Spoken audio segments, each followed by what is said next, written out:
व्यक्तीकडून आपण देखील चौकशीची मागणी करण्यासाठी निवेदन देण्यात आलं।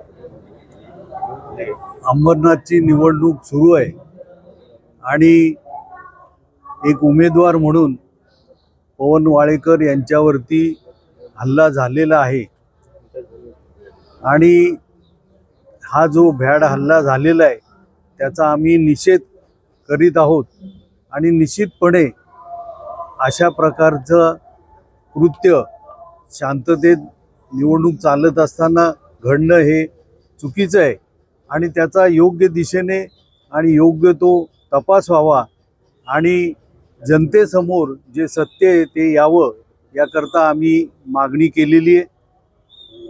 त्याच्या बाबतीमध्ये पोलीस योग्य तो तपास करतील आणि लवकरच न्याय देतील आणि सत्य उघडकीस आणतील याचा आम्हाला विश्वास आहे।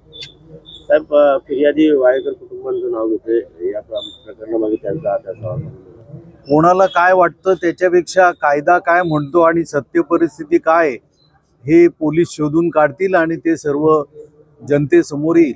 पण 2 दिवसाच्या निवडणुकी आहे, कारण की 20 तारीखला मतदान आणि 21ला निकाल आहे आणि त्याच आदेश हा गोळीबार होत आहे। मी अगोदरच सांगितलं ना, ऐन निवडणुकीमध्ये असा जो काही प्रकार झालेला आहे तो निश्चितपणे निषेधार्थ आहे आणि त्याकरताच आम्ही निवेदन पोलिसांना दिलेलं आहे की याचा योग्य तो तपास व्हावा आणि जनतेसमोर सत्य यावं।